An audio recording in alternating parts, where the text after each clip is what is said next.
Hello, everyone.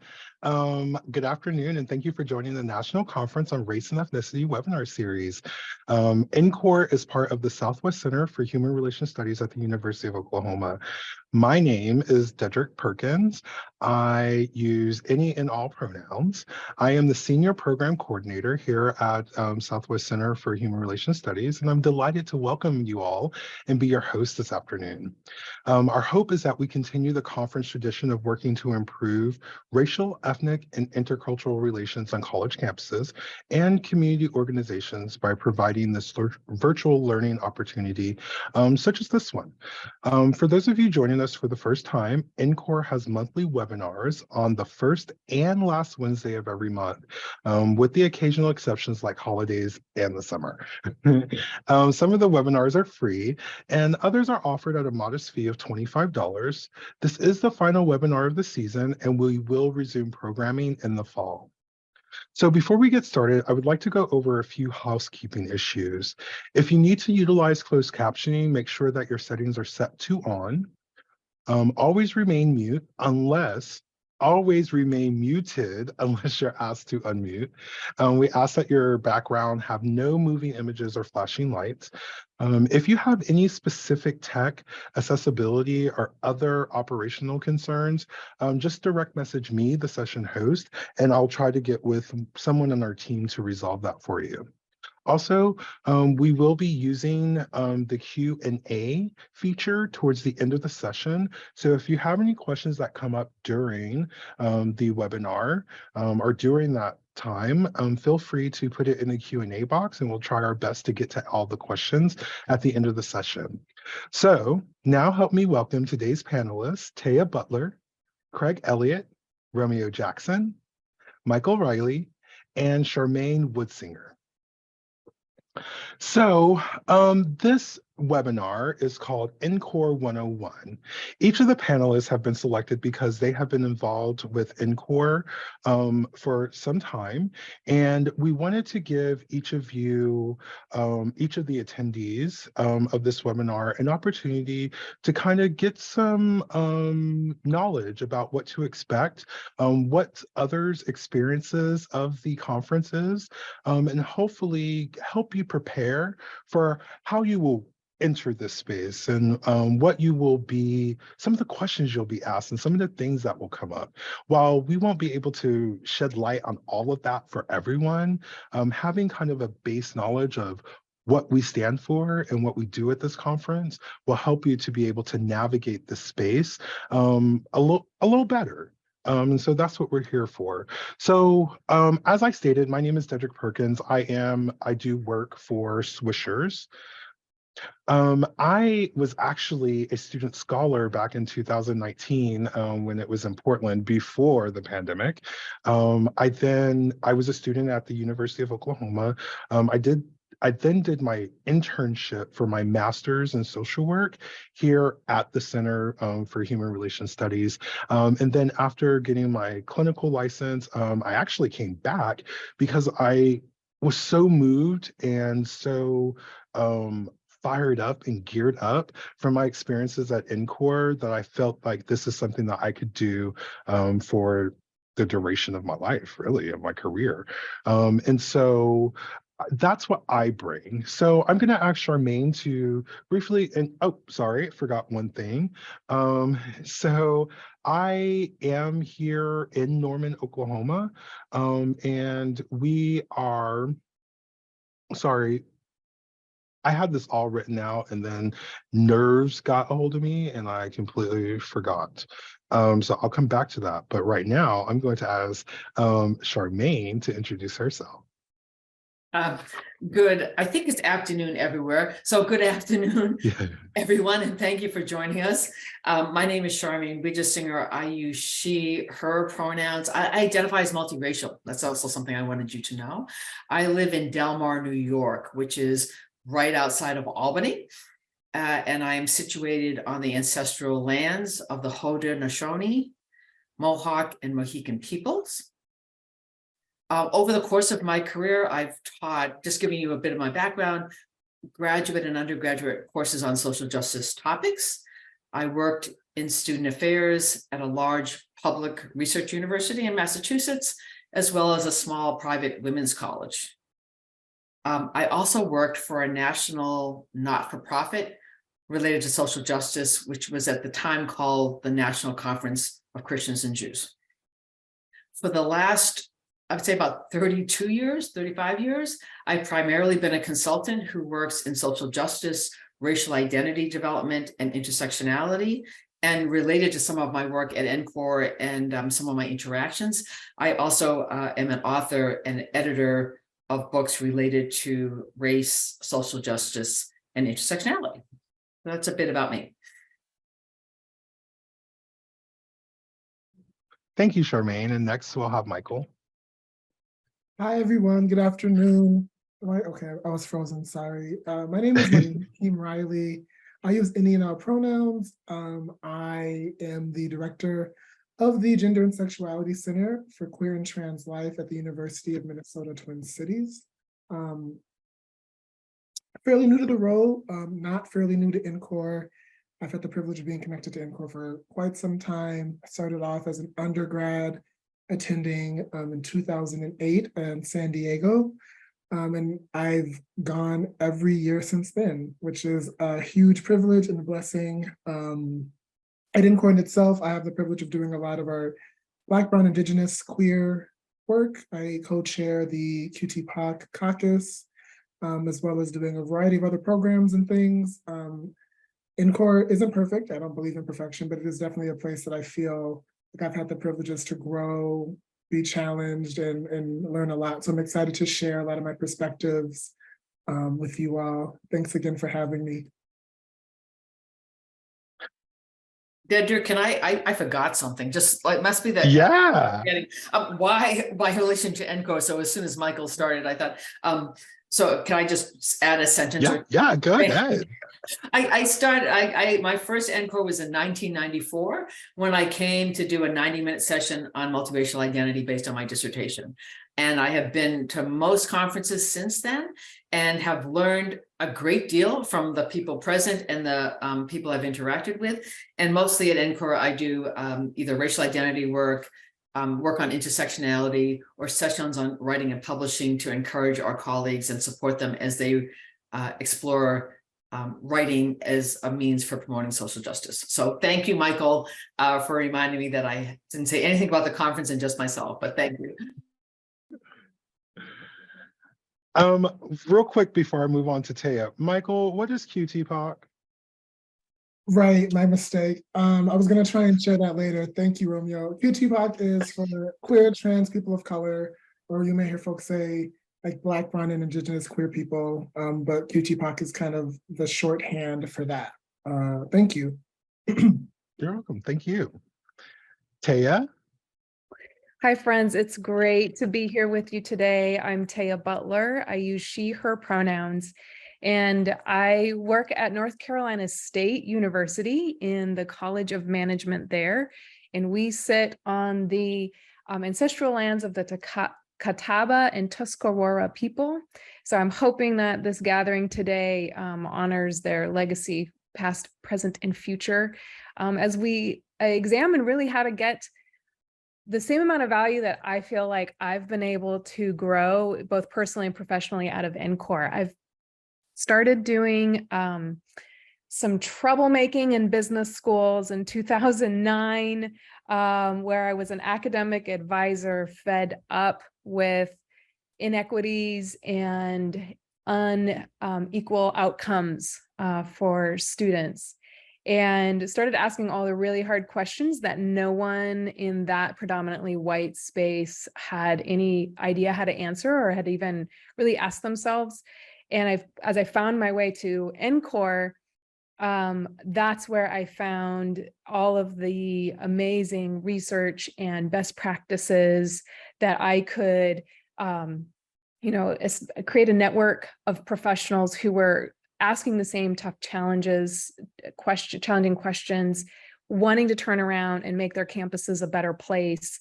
And I can definitely say every single year when I go to Ncore, and I've gone every year since, I turn around and implement something in my business school. that, you know, with little tweaks, that I've been able to get that support and just great best practices from this group. So I'm absolutely thrilled to share with all of you what I've learned along the way.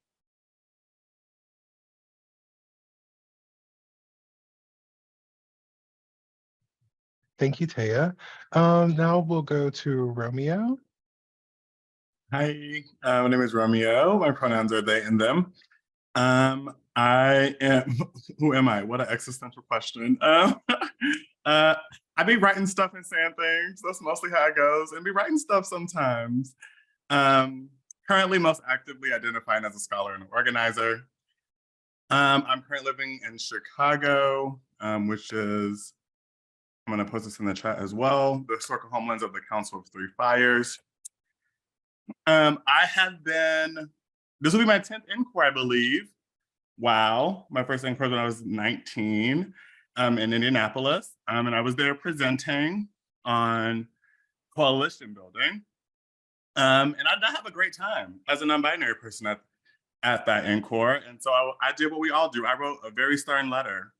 And Justin was like, come do a bunch of stuff. And then I've been around ever since. And so that's pretty much how I got here. I typically present at the conference around supporting queer and trans students of color, coalition building, anti-Blackness. I am currently looking for current students who are interested in presenting on queer and trans stuff at Ncore. So if you know any, let me know. And that's a little bit about me.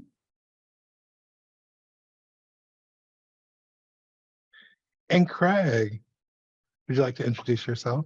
Who you are, Yes, where you are? I remember that letter, Romeo.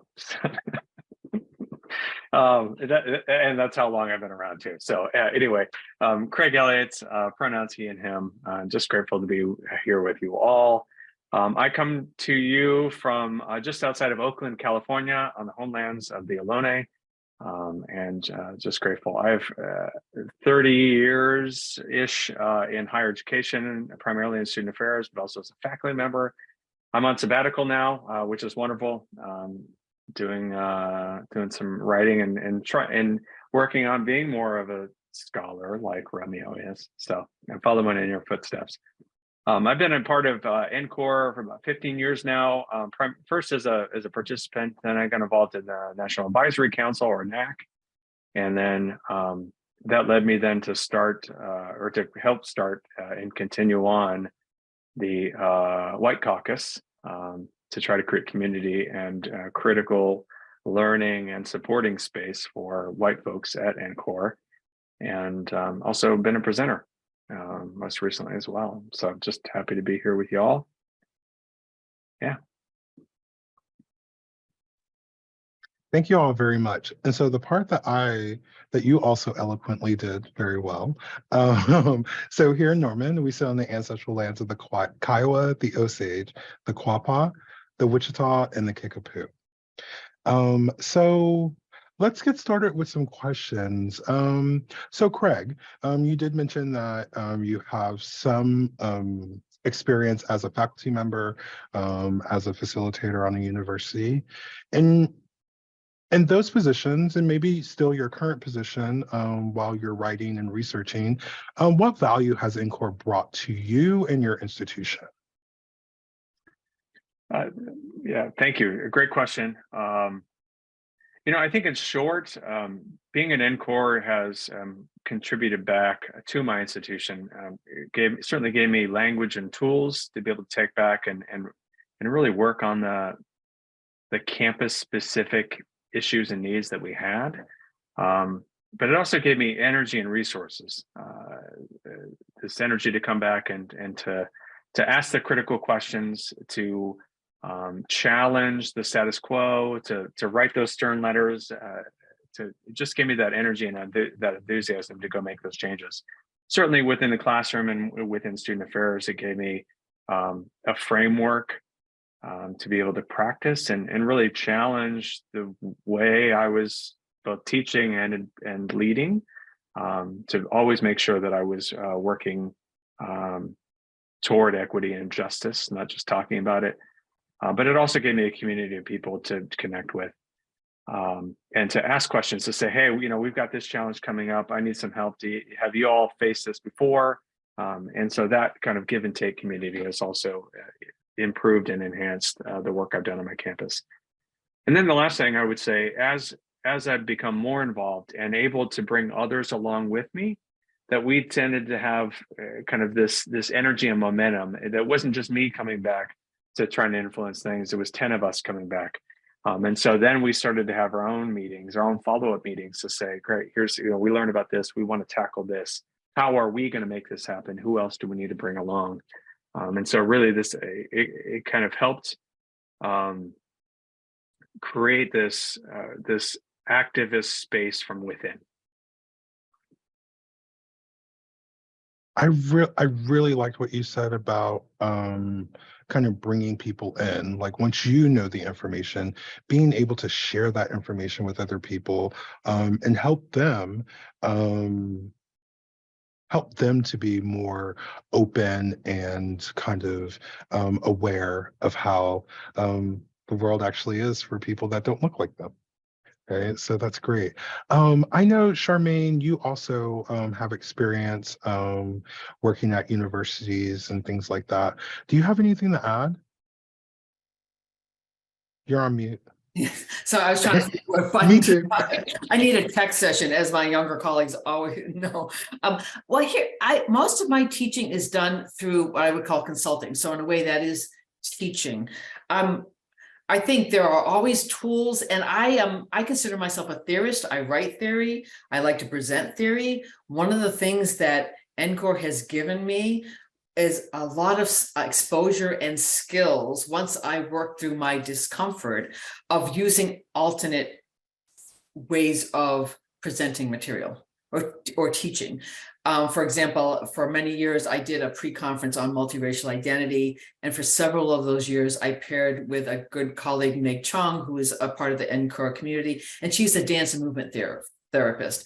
And so initially when we worked together, I'm like, I'll do the morning, I'll do the theory, you do that.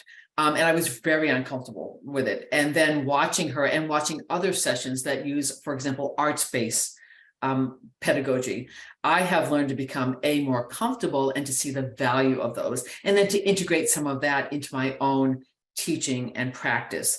I think in terms of teaching or presenting or consulting, I feel like a lot of us, whether we're younger or further along in terms of our age spectrum, consider ourselves expert. That's why we're hired. That's why we're in the classroom. That's why we're teaching. I think what Ncore reminds me each year is how much I don't know. And also how much I have to continually engage with material that I think I know, or material that I haven't even thought about, in order to be effective, because the dynamics that we're working with, systems of oppression, working for social justice, change from era to era, from time to time, from moment to moment. And so Ncore has given me, in my teaching practice, new skills, new colleagues, as Craig mentioned, but also the ability to lean into my own discomfort and then to get something once I've leaned in and allowed myself to engage with people. So that's what I'll add to that. Yes, it's beautiful. Michael, Taya, Romeo, anything else you would like to add to that? So basically, what value has Ncore brought to your institution through your current position or your business?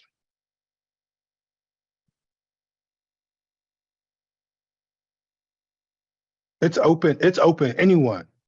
If y'all got something to add, just say. Yeah, I'm waiting to watch my two colleagues for the cue. I mean, every Ncore I've been to starts with me getting the program book and sitting down. I mean, in this program book, everybody, it's 2 inches thick. There's hundreds of presentations and workshops. And what I love skimming through for my first reads, because I will read it through multiple times to kind of figure out my schedule. That's a question later on. But what I love seeing there is this place where our theorists around what we could be and should be doing to create more equitable spaces and socially just, right, institutions collides with the people actually putting those practices and those theories like on the ground.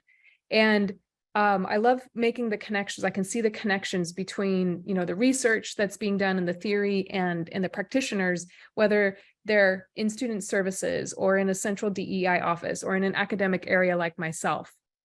And it's just this magnificent combination of those two things that happen at the same time that I can bring back to my institution. And I can say, so we're going to go with this strategy because here's the theory that backs the strategy. And here's how it's worked well in other situations that makes it a best practice. And so this is why I'm presenting a particular strategy for my business college to move on. So that's how my institutions have very much benefited from the Ncore space.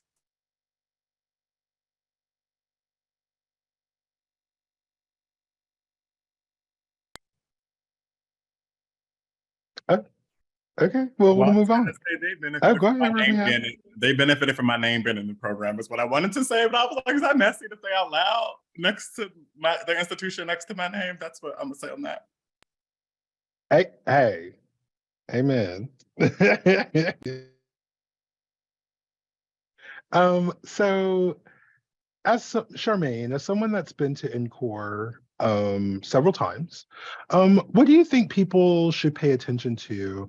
How should they be structuring their time in their day so that they could really make the most of Ncore? Yeah, great. I think that also is a very practical question that will help people. And I think Taya started to get into that where I'm a hard copy person, I have to admit. So the book is quite large. And so if people have time ahead of time, everything's online, I believe, ahead of time, you know, to scan through that. But once you're on the ground, what I find very helpful is the day at a glance page, so that it makes that really thick book manageable day to day, because all the programs for the entire day are outlined on one page. So that kind of helps me see things in a manageable form. So I would use that. In terms of my own learning, and what I would recommend for other people is to choose a variety of sessions, and variety, two parts. One is content and one's process. So I like to go to sessions on, for example, intersectionality. That's my main field right now. And I go there to get perhaps some new information. I feel like I'm fairly well grounded in there, but I'm also learning for how other presenters understand that topic or present that topic. So so some content I feel at home at, and I'll drop into some of those sessions to see, just, you know, to grow my home. I recommend that people, then there's a middle ground, something you might know something about, but not a whole lot. To choose a session or two that's going to give you more content knowledge. Just how do I even understand this concept that I've maybe done a little reading. And then I think what's really fun, and I've got the most out of, is to pick a session that you know nothing about, or that you feel, that I feel, let me use the I word, I feel really uncomfortable because of how little I know about that topic. And then be in a session as actively as I choose to get information, to interact with my colleagues and peers, so that I can stretch myself. So that's the content. And also this range, what I appreciate for Ncore is the great range of formats that the sessions present as. There are, you know, presentation of research and panels. There are interactive programs that someone demonstrates a program, and then you engage and do that program yourself, so you can see how it is managed and processed and facilitated. There are film screenings. There are arts participation programs. So I would select sessions that you're comfortable with the format, like a lecture or arts, and something that you're not uncomfortable with, because you have the time to stretch and grow with what you're comfortable with and what you're uncomfortable with. Two other things I want to mention. For my colleagues watching who haven't been to Ncore, I have found it different than usual standard professional association conferences and what I would call academic discipline conferences. So to prepare for that, you know, Taya mentioned theory and practice. I don't think it's not either or, they're blended here. And there's a certain expectation, I believe, in sessions that people engage actively with the material. So to consider yourself an active participant. And the last thing I'll say in terms of preparation is to manage self-care. It is a large conference. There is a lot going on. So I think it runs from 8:30 to sometimes 10 o'clock at night. To take time to, eat, to take time to do whatever your body needs and your mind needs to be as present as possible. So that might be taking a walk, sitting quietly for some time, just reading the program or something else, listening to music, or engaging with people in a social sense, because you could go to every session you possibly could in every time block. But I think it's best to take care of ourselves so we can maintain our energy throughout the conference. So that's it. I'm not sure what else people might want to add. And what I would add to that, well, and we haven't released this yet, so I'll give you guys the tea.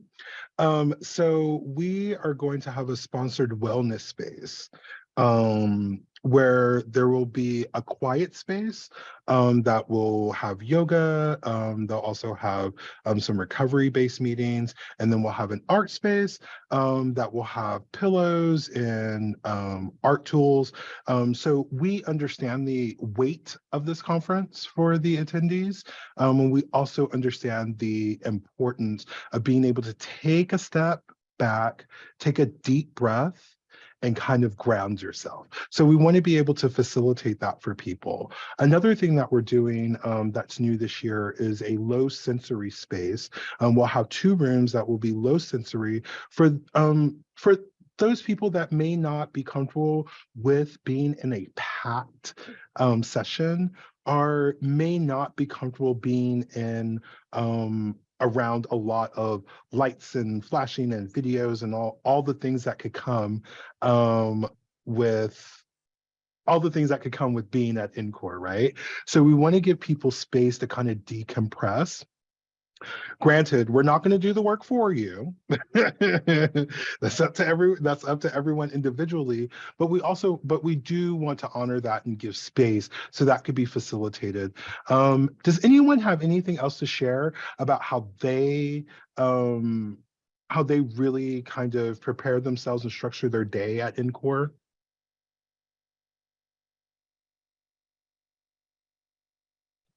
Go ahead. No, Craig. go ahead, Michael. No. Yeah, I echo a lot of Charmaine's sentiments. I guess one of the things I really strive to do is to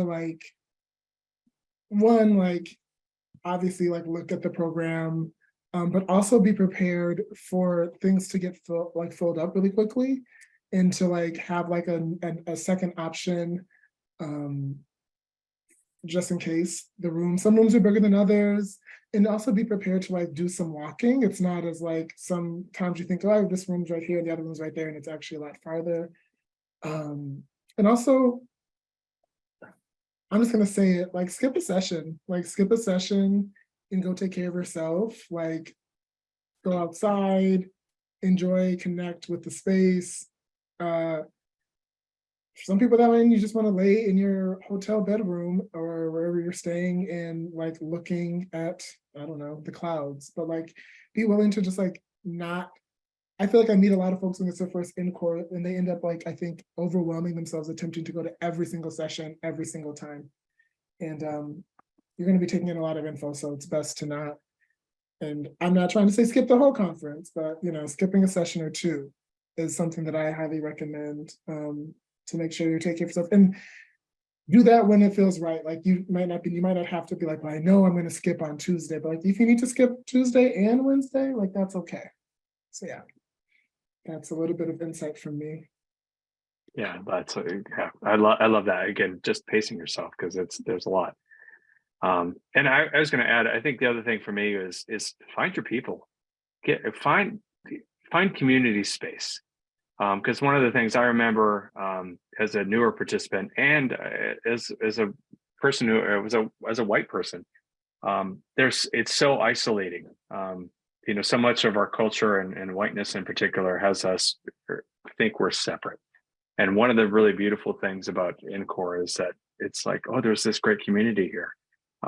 So spend some time building that in, as well as the wellness space and the content space, because um, I need space to digest everything that I've learned in the session and everything I'm seeing and experiencing and being challenged about myself, to then be in a group of loving people, just to be able to talk some of that through, or sometimes just even to sit and stare at the clouds together. That we've got somebody there with me. So. Can I just bump in? I think that's a great reminder about the caucus groups. You know, there are several caucus groups at Ncore. I don't know if you want to mention it, Dedrick, or if Romeo or Taya want to mention it, but there are different spaces for folks that might create that sense of community and safety. But I'll leave that to someone else if they want to add or talk more in detail about that. So Charmaine, that is actually will be on the day at a glance when you get your hard copy. There will be a day at a glance that will, one, just kind of be a list of how everything works out. And then there'll be a time block. And in that time block, it'll show you where the caucuses are located, what times they're located. And the caucuses are based upon how a person identifies themselves. So there's transracial adoptee, BIPOC caucus, there's white persons caucus, there's QT-POC caucus, there's Native delegates. There's a lot of caucuses, so that whatever identity you feel best fits you, hopefully you're able to find that tribe there at Ncore. Does anyone else have anything to add on how they structure their day and kind of make the most of their time at Ncore? I think you should plan an outing to visit something cute and a new place. And so building in, I think, a little break in time that way is also helpful to give your brain a break and look at some beautiful things. I mean, we will be in a cultural epicenter, and you should enjoy that. Yes, absolutely. That is a great suggestion, because yes, we will be in the cultural epicenter.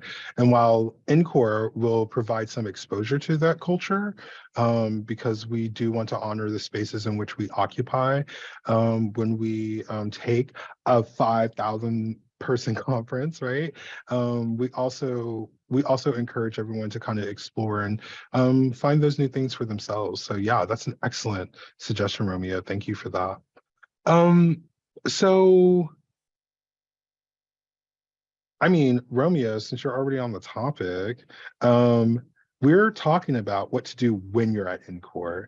What are some things that you would suggest for a person to prepare for prior to the conference, leading up to the conference? So we're a little bit over a month away. So as a first attendee, what would you suggest someone do? I would drink a lot of water and get a lot of rest. Most importantly, you want to come in fresh. Don't be like Romeo. I never come in fresh. Okay, it's like come in fresh. Lots of water, lots of drinking water. I think having a good why is always important. Just for structuring our time and thinking about before you get to a conference, like why am I attending Ncore? What questions do I have? And which sessions can help answer those questions? Are a sets of things to do as well. Things here. Another thing that I do for schedule management, because as you've heard, like there's a lot of things to choose from. I either take like a topical approach, which is like, I don't know anything about this topic, and really use that to give me something to kind of sink into.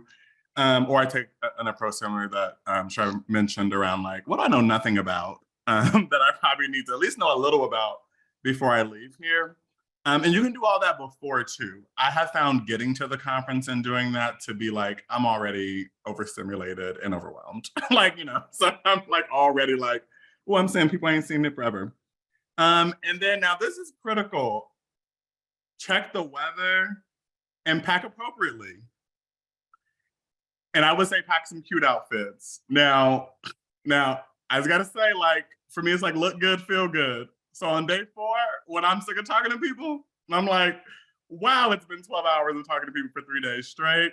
Nothing makes me feel better than a cute outfit So whatever your version of a cute outfit is, if it's a pin, something to ground you, something to anchor you, a smell, a scent, whatever gives you a little pep in your step when you need it. And make sure you bring that with you.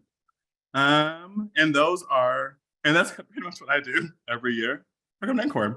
Oh, and the last thing I'll say is, it can be really scary to talk to people that you don't know who work you admire, but go through the program book, find 1 or 2 names, and over the course of a 5-day experience, I like to commit myself to introducing myself to at least a couple new people. And this will particularly become important as you come to more and more Ncores. You will find your people. And you just want to make sure, right, that you're also expanding who your people are, because that's one of the benefits of the conference.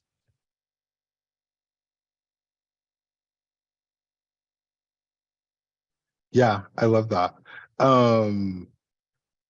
Anyone else have anything to add on what they do to prepare for Ncore? Not once you're already there, but in the weeks, days leading up to the conference, how do you get yourself ready for this experience? Anyone, just jump in. One thing that I think can be beneficial if you can plan ahead for it, especially if you like are returning to Ncore, it's a privilege to go here, right? Everyone doesn't have the ability to go there. So checking in with your community, your university, your nonprofit, and be like, what are some of the tensions we're working through, right?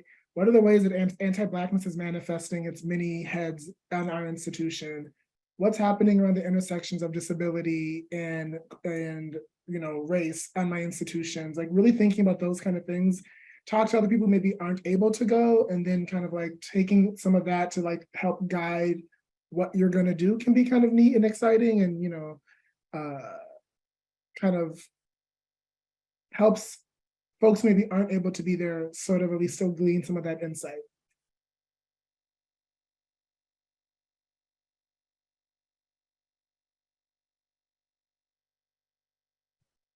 Yeah, that's quite brilliant. Go ahead, Taya. No, I just appreciate how methodical we've all approached our answers. I am going to confess, everybody, I think in my 2nd year, I just threw all of the recommendations out the window and I rode Ncore like a wave. And right, like I arrived and I just looked for familiar faces and I gravitated in that direction. And I was like, what are y'all going to? And I went to what they were going to. And then I would go into a session, the next session, I was like, hey, I saw you 2 sessions ago. What are you doing for lunch? Let's all go there. And then in the afternoon, I just went to the free-for-all, whether it was the art display or the poster sessions, and I just made new friends every single moment and just followed kind of their vibes and rode that wave.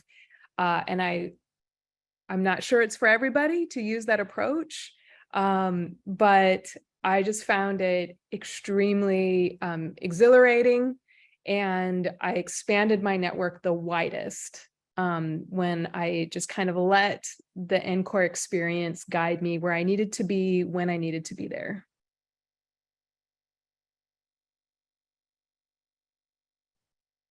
And that's a testament to just being in the moment at Ncore, right? Like the importance of just being in that space and just moving with the energy. That's fantastic. So Michael, how has Ncore transformed you? So this question is really for everyone, but I want to start off with Michael. Can you tell us specifically how your experiences at Ncore have changed you? Ncore's not paying me to say this, and I want to be clear, right, that I'm not looking for and have a lot of criticism and critique of Ncore, and I think it's important to hold those. With that being said, my first year at Ncore was what made me feel like it was possible to be an openly like Black queer person dressing whatever way, doing whatever I wanted, like in the field, right?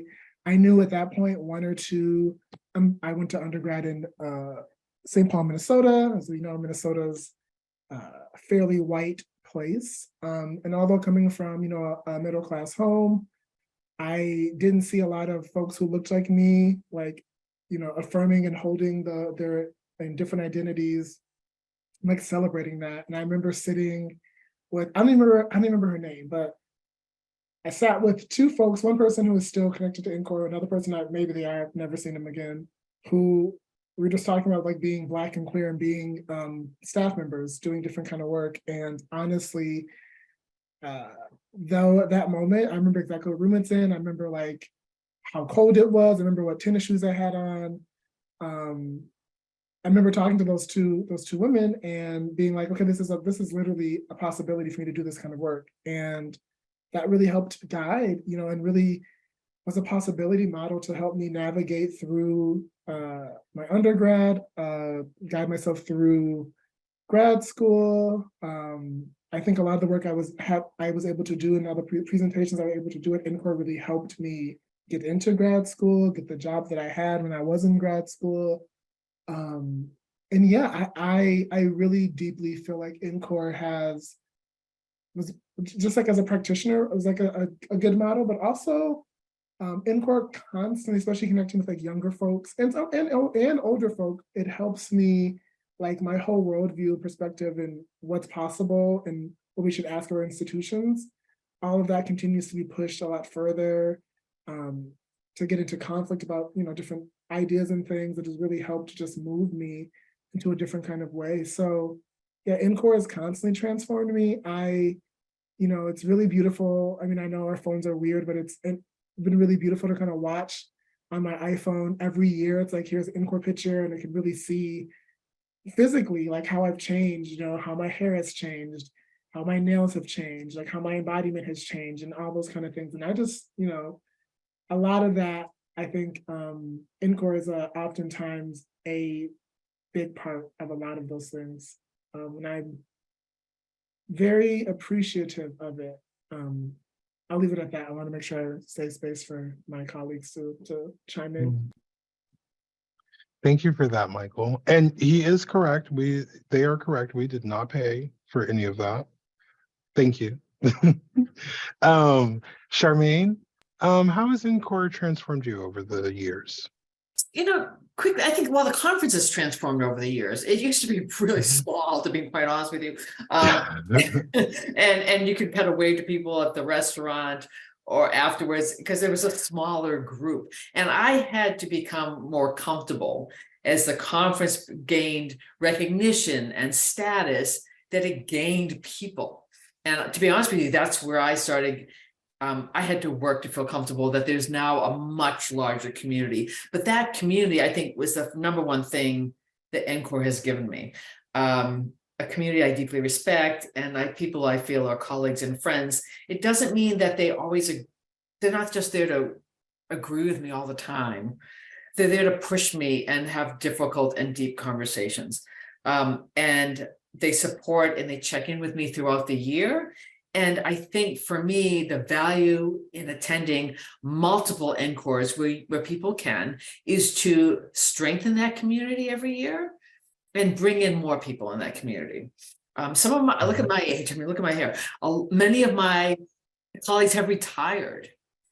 And one of the things that Ncore has given me is the ability to do intergenerational work.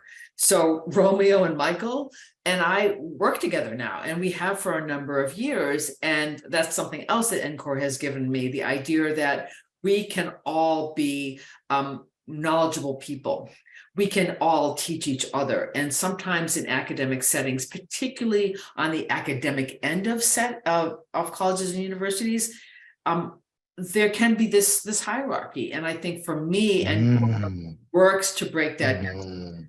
And I know that I now present sessions. Most of the sessions people are 20 to 30 to 35 years younger than I am. And we are working as a team, as a respected set of colleagues. So the intergenerational work has been key to my learning and my experience at Ncore. And one other thing I'll say, Ncore has altered the way I see lots of these topics and the way I've done my work. That always hasn't been comfortable. People have had to push me. The whole thing about pronouns, for example. Years ago, I was getting conference session evaluations talking about you're reinforcing the gender binary. And to be honest with you, I didn't know what that was. And I wasn't paying much attention to those evaluations.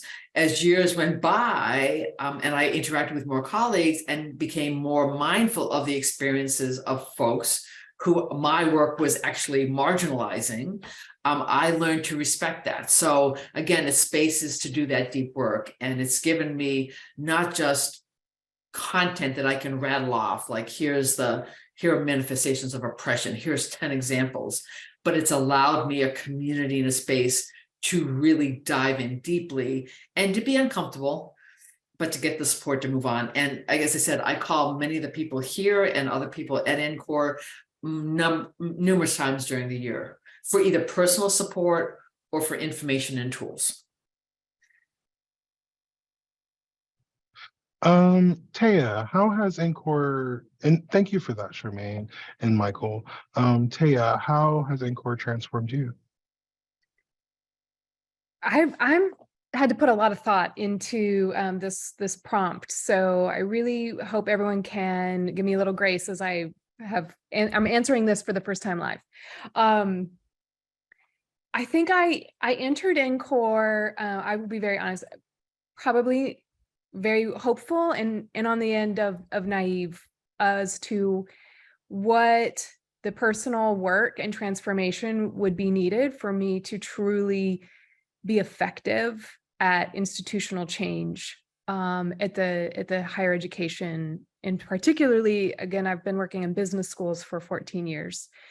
And Ncore provided me a couple of role models that I could begin to emulate my own behavior and begin to adjust how I approached the work. One, there were both role models who also present, and identify as white and who had been doing this work long before me. And I got to listen as to how they navigated their times and their challenges.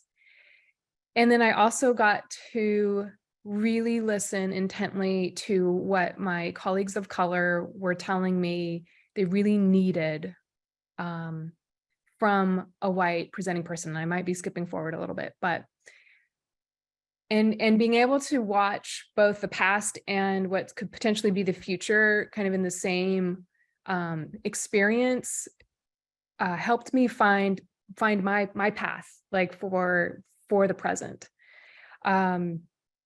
And I will always be grateful to the learning opportunities and the patience and the grace and the incredible scholarship that Ncore provides to all of us to grow, hopefully grow in the same way. That's beautiful. Craig, what about you? How has Ncore changed you? Yeah, thank you. I think for me that it was, I'd say it this way, it was, Ncore gave me this great gift. It was an invitation to show up with accountability. And I think about, similar to others, like prior to coming, I didn't feel like I had a place in the conversation. And we could have a whole nother webinar about why. But I didn't feel like I had a place. And Ncore said, yeah, come. We're excited you're here. Yeah. Now do something with it. And so it was really, for me, that's, it was that lived invitation of what Bell Hooks talks about. Like it's going to take all of us, and I'm poorly paraphrasing Bell Hooks, but it's going to take all of us, and all of us need to be working together. And so this was that lived way to say, me as a white person have a really important, valued role in this work and this struggle and in what liberation looks like. And so and so it said to me, it invited me in to where then I could develop the courage to talk to different kinds of people, to admit the places where I was struggling or didn't understand or needed more reminders than I thought was reasonable, and where I could ask for forgiveness and grace, but also that I could identify where I wanted to show up. And that's where I led me to do work with the caucus to create that community space. It also gave me the permission to say, this was, there weren't many white people that I could look to. And so, but at the time, Tim Wise was the most public one. But it also gave me the permission to say, I don't have to be like Tim Wise. Tim Wise can go and do the talk shows and argue with everybody, and that's his gift in the world. That's not mine. So I don't have to feel like that's how I can contribute to the world.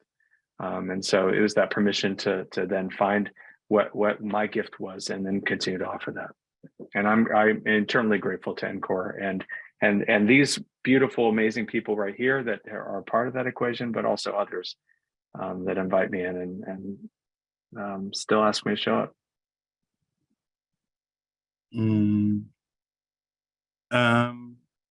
Well, I'm gonna first start with my relationship with Michael, because that is the greatest gift Ncore has given me, is our friendship and relationship.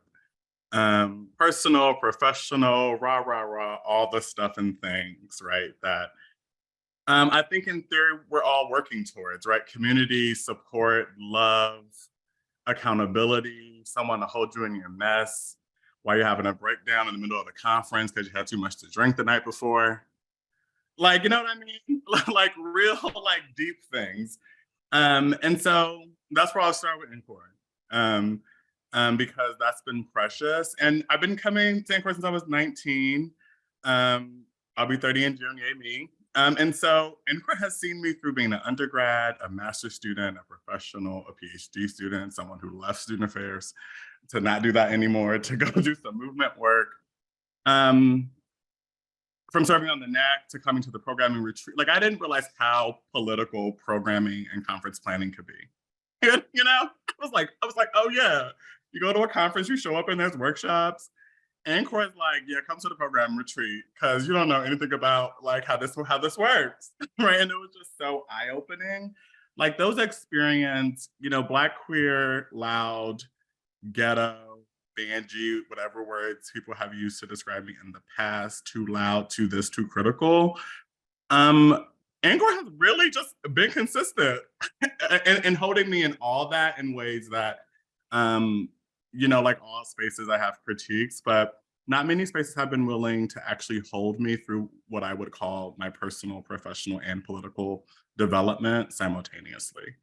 Has actually been a breath of fresh air. As I reflect back, like just as I've been reflecting, getting ready to turn 30, like Ncore is a consistent anchor that draws me back in. And that's just really special. So much of my own work and in our field just can feel disconnected from each other and inconsistent, and Ncore doesn't feel that way. I think because of the combination of theory, practice, and community.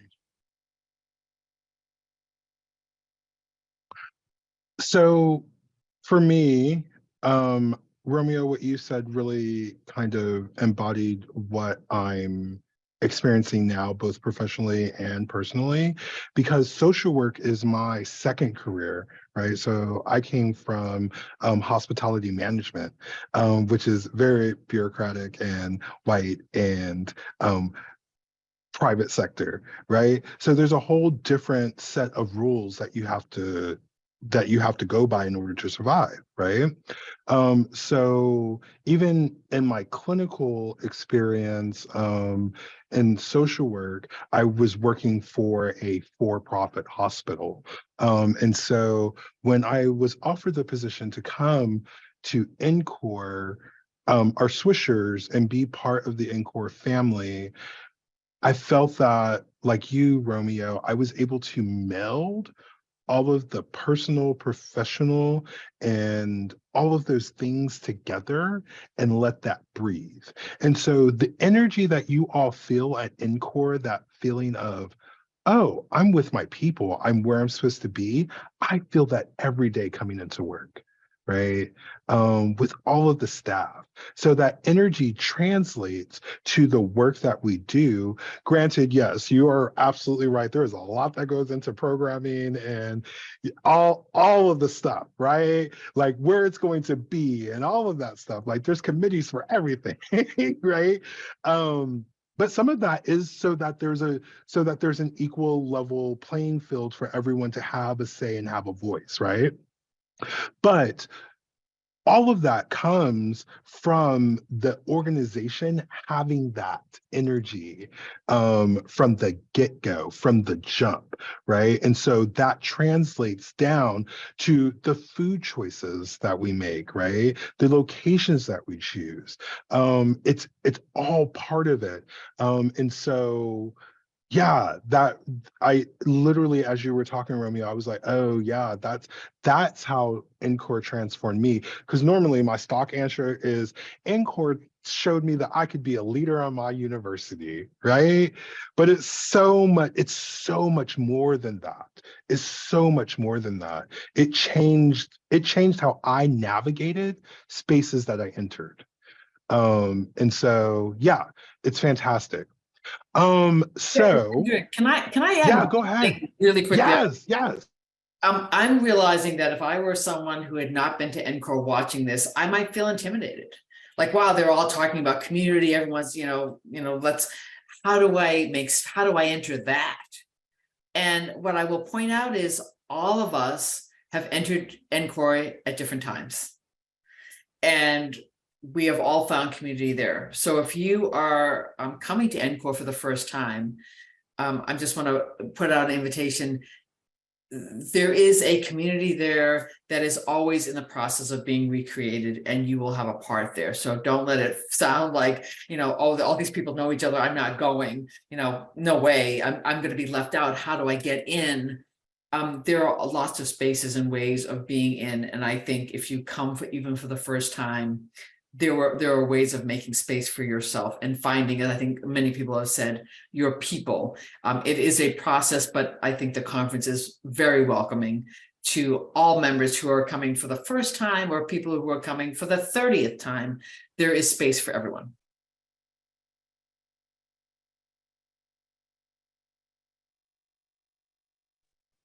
Come find any of us. I'm sure any of us would be happy to open the wings and come on in. So I want to kind of give space for our attendees that are not part of the Black, Indigenous, BIPOC community to understand what it is that we're coming to Ncore for. So Taya, would you mind telling us what a white presenting person can do to prepare themselves for the Ncore experience? I'm going to do my best. I think my colleague Craig has actually dropped a couple of great hints there. So thank you, Craig, for adding additional thought. And I'm sure you can build on anything else I'd like to share. So I'm going to start with, you're going to get there. You'll go through the motions of getting a registration packet. I remember the book, right? You'll go through it, or you'll have your app. And then as you're headed to your first session and you sit down and you look around, if you're the only white person in the room, good job. Like that is definitely the very first thing you'll notice. And I think in anticipation and preparing for this is begin to close a little bit of our cognitive dissonance that not all spaces and places are designed for white people. And the first thing that I realized when I found myself in the professional setting, in my familial setting, I'm in a biracial family, so I am used to being the only white person in some situations, but in a professional setting, that was noticeable by my subconscious mind. So as a white identifying person, when you're about to show up, you're going to want to remind yourself, what are your body checks that help you realize, right, when you've been challenged, because they will probably arrive soon, and they'll probably arrive pretty regularly. And so my method to navigate those spaces is to take a lot of notes, and ahead of time, if you can, maybe find one accountability partner. And my colleague Craig mentioned this. And that's someone to try and unpack and make sense of what you're feeling and what you're wanting to process and unpack. Because recognize not everyone, because the space isn't built for necessarily us exclusively. Not everyone at the conference is there for, your benefit to do unpacking and processing with. So that's the main reason that I'm been leaning more and more into the White Caucus, to provide space for other individuals who identify like myself, so that we can help each other through and really unpack and process what the experience is, so that we're capable of continuing to move through the entire week of the conference, in a positive, present, and productive place. I think one of the hardest moments for me a few years back was when I had put myself in a place of challenge, like so much so for the first few days, I couldn't keep up the momentum, to be able to really, take as much as I could out of the full conference. And if that happens, it happens. So I think just being really self-aware and knowing all the other tips that were shared, keeping track on your emotional, physical levels, picking content workshops that are going to challenge you, but then also maybe, I love how my colleague Charmaine said, maybe will be a place that you do feel, really confident and you can actively participate no matter kind of where you are emotionally. So I'll pause there, because I also want to, give space, because it's also important, I think, for my colleagues here to share how they hope people who identify white are going to show up. And I love that idea, the offering of the hope, like what are other people need us to do? Ty, I love what you said. It was so beautiful. And I wish, I wish that there was that invitation as beautifully expressed back when I started, because it was for me, it was a lonely, isolating place, and I was scared. So I think what I would add to what you said is, for white identified folks, show up. This is like that gift. Show up. Show up in activeness, as Charmaine talked about. It's easy to float through life, and could be easy to stay at the margins, the periphery of Ncore. Don't. Give your energy to be present, but also show up with humility and love. This system messes all of us up in some ways or shape or form, and so learning to be able to notice where it's messed you up, and then say that to somebody, in love and in community, is where you're going to build that work and build our skills and our practices. Yeah, it really is just show up and be present, and we extend that invitation to you all to be there.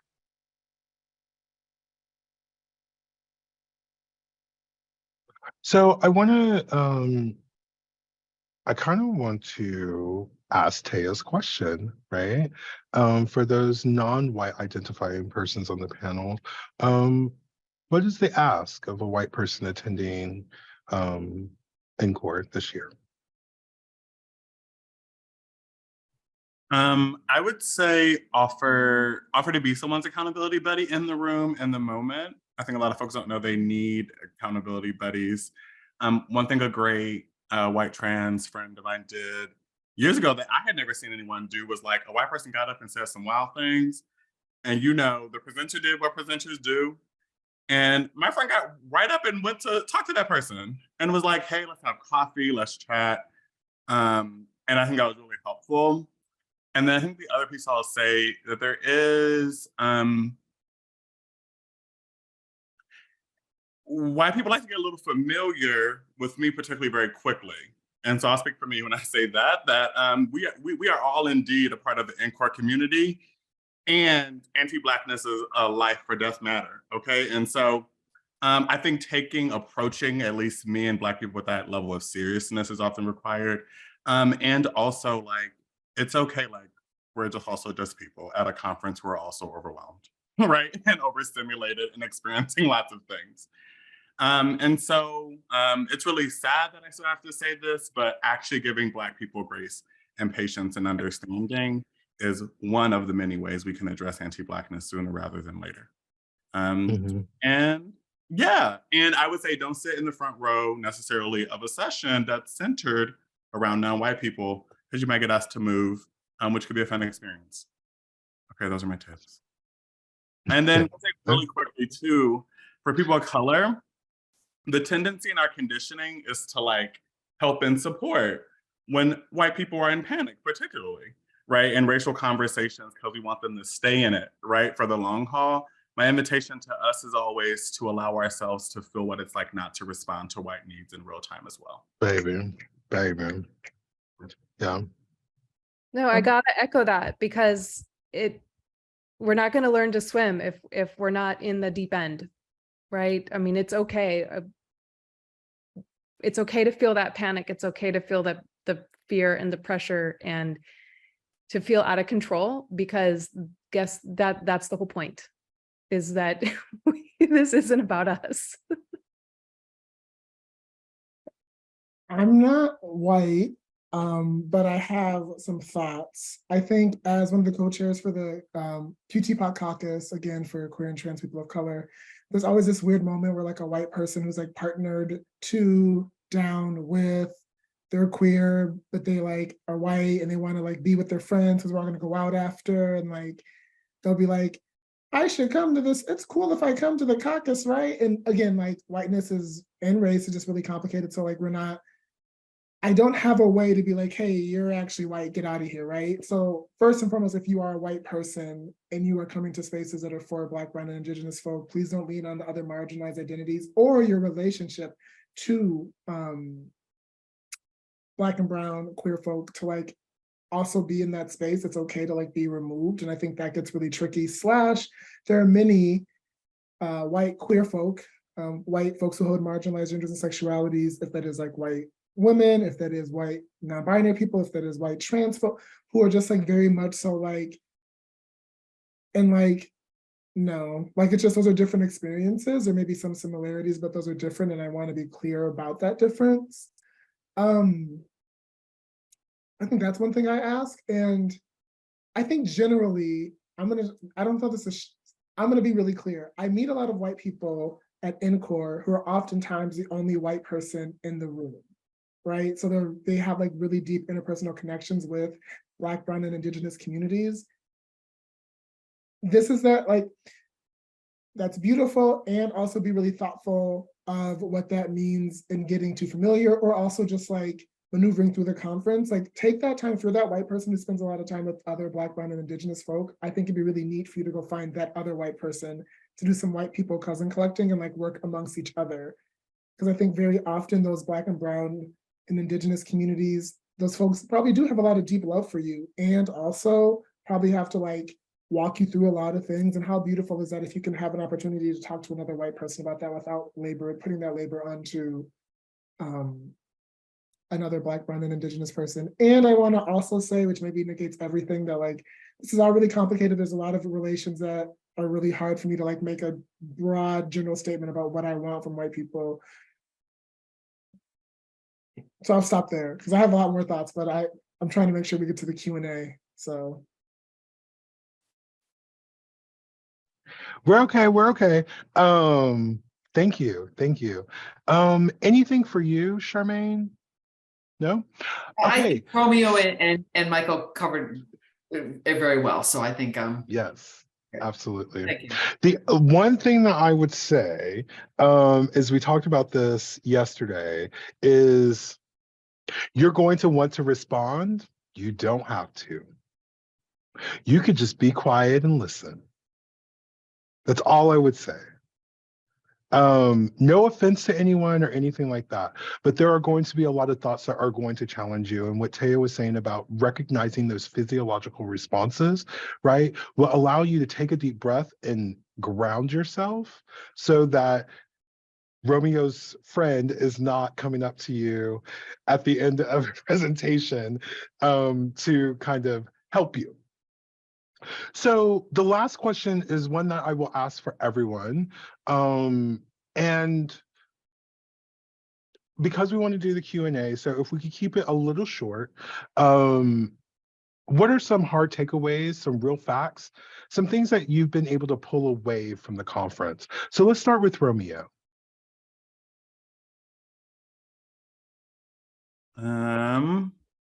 One, I would say, if it's not fun, then it's not worth it. That is my motto for conferencing. If it's not fun, it's not worth it. So finding the fun in the midst of the hard work is critical. If you got they, them pronouns, prepare your body, mind, and spirit to be misgendered quite frequently. And please come and find me so we can have a hug and a circle about it. And like most places, Ncore is imperfect, and it's one of the few places that I've seen actually make tangible progress year to year from feedback, literally. And I go to a lot of conferences and events, and I'm like, every year it's like, we got this feedback, we're doing this thing about it. And I respect that a lot.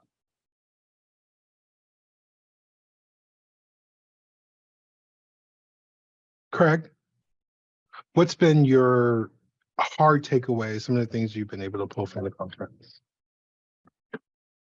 Yeah, I would say so. Just to build on what Romeo said, I mean, I think like there are things that I wish Ncore would change, and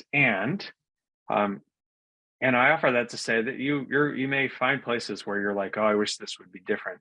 Don't use that to negate or to deprive yourself of the opportunities of where you can go and learn, because there's so much wonderfulness in this imperfectness. That for us to continue to grow and learn. I would add, I think, Dedrick, about what you said earlier about sit with stuff, learn to sit with stuff, especially as they're being challenged.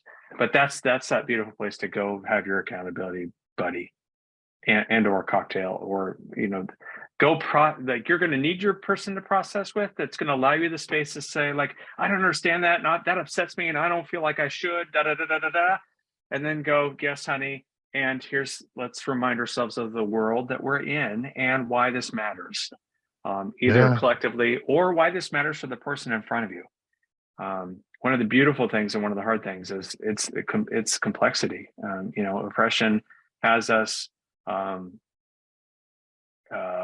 doing it to each other individually, but also doing it to each other collectively. And so it could be, there's a lot of wonderful learning there. And then I think really this is about learning and growth so that I can continue to be part of that liberatory energy to make this world a better place. So it is hard at times, and I'm challenged, and I leave exhausted. But there's a reason I'm doing that, because I want to continue to live the rest of my life, the other 51 weeks of the year, in service of equity and justice and liberation. So for me, it's come to do the work while I have fun with cute outfits. So, Taya, what are your thoughts? My takeaway is that it's impossible to absorb everything that I need to absorb in the week. Be prepared to continue to look up speakers that you missed later on in the year. Be prepared to have to reread the notes. Be prepared to re-download the presentation slides and go over them long after the conference. Because of the emotions and the challenging and the critical thinking, it's just not fair to expect that you're going to be able to go into the week, get it all, and then and move back, right? Shift easily back into the rest of your space. So my takeaway is be prepared for this to start your year-long journey, and then hopefully multiple-year journey. And just in case it doesn't come up again, I personally am committed to being an accountability partner to as many people who need it during the week. So if you see me wandering around, it's an open invitation to pull me aside and say, hey, I really could chat, and I will happily sit down and we can unpack anywhere, martini, not poolside, not whatever it works. Amen. So go ahead, Michael. I'll leave you with one takeaway of the like 18 that I have. While doing this work, especially at Ncore, especially going back to our institution spaces, be really mindful of the ego that can kind of come along with it. Be mindful of the ego that can exist at the space. It's really easy to be like, I've been here 5 times and I am no longer racist, and just like wild shit like that. Can I swear I did? Yeah, be mindful of that and really be mindful of yourself in all the ways. I'll leave it at that. Excellent. And Charmaine, what are some of your hard takeaways, some of the things that you've been able to pull from the conference? A couple real quick ones, and then one I want to honor a mentor of mine. One is region matters. So I might know a lot about how oppression happens in the Northeast, but by getting together with colleagues from around the country, I realize how much I don't know, or how much I think here is not relevant to somewhere else in the country. Another takeaway is I have to work with being uncomfortable and working through that. So I'm going to say Michael and Romeo and I have worked together for a number of years, but those first couple of years were really tough. And I think could have been easy for me just to retreat and just say, not worth it. And I think, I don't know, I see them nodding, so I think they agree. We worked hard at it. And I think part of it was generational, and there were other things. But by working hard at it, I consider them some of my closest colleagues, and I really value them. So I just want to say that is you have to work through the discomfort, and it's been, for me, very worth it. And the last thing to honor a mentor of mine is Bailey Jackson, who has been at Ncore before. He describes oppression and social justice as we're only providing a snapshot of a moving picture, meaning we are only trying to resolve what was right in front of us, given the tools that we have now. It will always be changing. And therefore, the takeaway is Ncore is always going to be needed. I'm always going to have to go every time I can until I decide that my time has come to retire. And so this community is always going to be needed. It's always going to be new every year. And so by coming multiple years, I'm always growing, because what is in front of us to be resolved is always going to be changing. And well, that's the nature of oppression. So we need constantly newer tools, new ideas, and we get them from being together. Beautiful. We have a question that's in the chat. And the question comes from Jackie Rumble. And the question is, has there ever been a caucus option to attend virtually prior to the conference, solely with the connection of going to the conference? So I don't know the answer to that.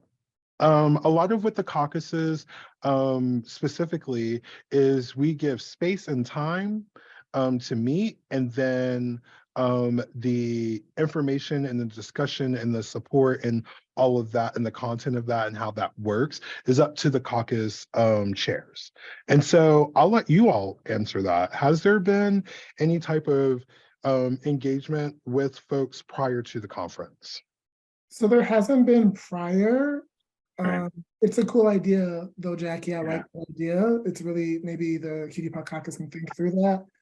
Mostly because the caucus, it's always added every year, because we don't know who's always at Ncore. However, we have done things after the conference, right? Not always a ton, because it's like a lot of work, but like there have been times when the caucuses have done things after. But that's a really cool idea. I'll say that.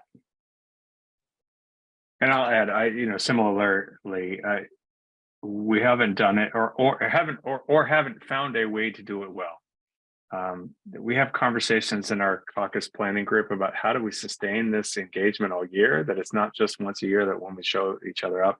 And like Michael said, there's always people coming in and out. So we're always having to like go back and reorient while we're trying to keep things moving.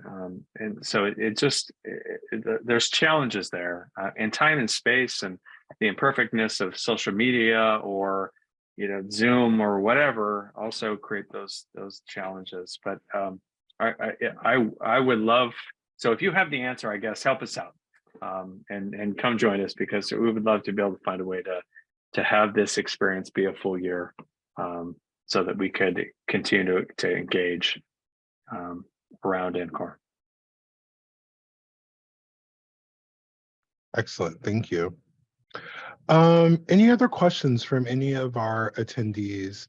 If you would like, you can raise your hand, or you can put it in the Q&A box. We've given you a lot of information. We've also probably, if you were nervous about coming, probably heightened it a little bit. But absolutely a life-changing experience. So, yeah. Anyone? We answered all the questions without having to have them be asked? I do want to say really quickly that like Yes. when you touched on this, and I think it's mad important to like not just like let it go, that so a lot of us around this space have been at Ncore for like quite some time, which I think makes sense, right? That's why we're asked to talk about Ncore. But I do think for those like first time attendees, and also I want to be clear about like the nuance, the world they're in right now, we're like coming together in large spaces during a pandemic can be really scary for people, and just like mentally can be a lot. Like, you know, I do want to be clear that if folks like, I know Romer put it in the chat, I'm more than happy to talk on like Instagram or anything if folks like have jitters from this. Like, I would hate for people to be like, we did this thing and like, see ya. Like, you know, feel free to like message me on that, or like, don't send me an email, I get too many of those. But if you wanna, you know, follow me on Instagram or any chat with me on Instagram or anything like that. I know that there may be a lot of anxieties about the conference that, you know, it was different in 2018. Excuse me, not 2018, 2008 when I went initially. So yeah, on LinkedIn, or if you find me on Instagram, it's just my whole name. I'm more than happy to like continue chatting about how to mentally prepare for this. And it's true, if you do see me, please feel free to chat, especially Black, Brown, Indigenous, queer folk. We'd love to have you at the caucus. We'd love to help you lift the caucus, and we'd love to just like love on each other. But it is a lot. I'm not gonna hold you that like it can be super daunting. I've seen people get burnt out from their first Ncore and be like, never mind, it's not a space for me. So yeah. Mm-hmm. I use email, so I had to type like social media is beyond me. So I put my email address in the chat box if people want to email me. Do you have a question right in front of you, Dedrick? Can I say something? No, go ahead. The other thing for people who want to consider publishing, Ncore is a great space to try out ideas. It is a great place to meet publishers because there are book vendors there. And I have been approached by publishers there. I have developed publications because of my work at Ncore, or someone saw something at Ncore, or a publisher said, hey, you're doing this session. I had the CEO of Silas once in the front row of my session. And although it took us a number of years because I just wasn't ready to do a book for him, we did do a book together. And there are sessions on writing and publishing that run during the conference. So, and then there's lots of folks who have experience in writing and publishing. So if that's an interest of yours, it's not necessarily content specific, Ncore is a great place to try that out and to find people, whether it's at the marketplace or whatever you call that, the vendor space, or through people who have written or published. There are a lot of people there, people who are emerging scholars, people who are seasoned scholars, to approach and say, how did you do that? So I just want to plug for that. We haven't really talked about that opportunity at Ncore. Yes. So I would like to personally thank each and every one of you for agreeing to be on this panel discussion of Ncore 101. I really do appreciate your knowledge and your expertise. And I can't wait to physically see you all in 54 days. Yes. So thank you all for attending, and we'll see you in New Orleans.